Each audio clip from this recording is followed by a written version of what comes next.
A very good morning to you. This is Monday with Friday, wishing for you a marvelous week ahead. Whenever I witness an event that brings the majority of the world's nations together, like the FIFA World Cup, I'm brought the closest I ever shall be to suffering with multiple personality disorder. This sense of a split personality disorder is assisted by three opposing forces. The first being my current status of immigrant. The second, my strong ability to identify even for moments with other countries' peoples. And the third, my identity as a black man who understands still the struggles of the oppressed.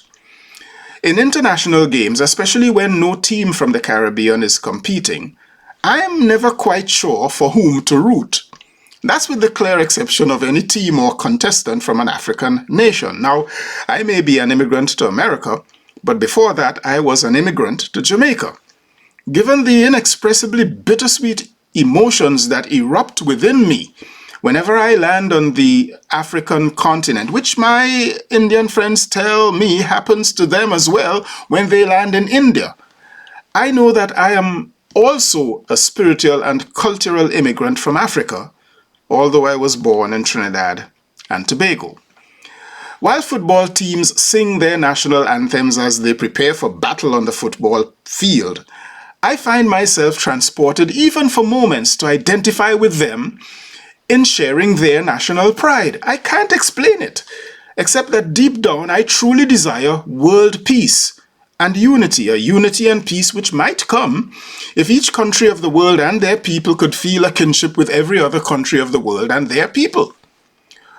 Although Qatar, the host nation, lost their first two matches and are ostensibly out of the tournament, I watched the faces and even felt the energy of their team and the spectators as they sang their national anthem ahead of their second match, which they also lost to Senegal. I didn't know what they were singing, but I felt for moments like I was singing with them, sharing their pride as hosts of this magnificent once in every 4-year tournament.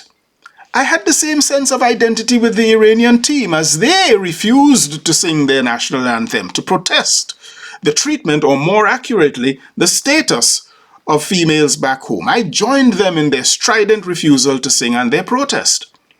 I had the same sense of identity with the German team who, in a photo op, covered their mouths to signify the silencing of not just their voices, but the very identity and personhood of people who are diverse and different, whose diversities and differences FIFA and Qatar effectively diminished by dissuading even the display of an armband that announces that these diverse peoples exist and that they too are our brothers and sisters.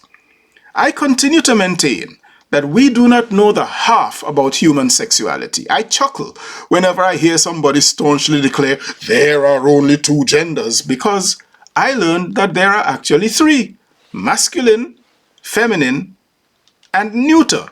That's one of my pet peeves, using the word gender where the applicable word and concept is really sex. Now, even after I get those persons on the same sexual page with me, that doesn't sound right, but I'll let it stand. I want to ask them, just for beginnings, what they shall call those 8 million human beings, 1 in every 1,000 in the world, who are born with both types of genitalia. If you should think about the hell that those dear folk endure through their whole lives, not just in their school days, you might begin to discern the hell that many more people born with only one type of genitalia endure when their sexual identity doesn't line up with their physiology. It is high time that conservatives, especially religious ones, stop being so sure of things that nature and history consistently contradict them. They should stop their othering, demoting, abnormalizing, and denying humans who are a sexual minority and whom we straight people may never fully understand and may never need to, their full and complete personhood. Do men fully understand women? Do women fully understand men? I don't even fully understand my own wife, and we've been in love for 42 years and married for 39. In these next 4 steps, the world might draw nearer to peace. First, We should welcome all humans as thoroughly human, regardless to how different they might be to us. Second, we should stop mistaking nationalism for patriotism, for true patriotism has the elasticity and bandwidth to extend with empathy beyond one's own parochial confines, to embrace the siblinghood of those from other nations. Nationalism has neither appetite nor capacity for any of that, leaving nationalists as hostile and putinish dwarves and self-serving Trumpists. Third, we should take notice that power, when used to oppress, control, deceive, rob humanity, diminish human rights, and impose religious persuasions on others, always brings discord, social unrest, injustice, and war. Religious conservatives, whether in perversions of Islam or Christianity or other, and unprincipled despots and dictators are the chief offenders. Finally, like competitors in international games who play by rules and who leave the competition without violence, the world's nations and their diplomats and leaders should walk away from conflict without violence.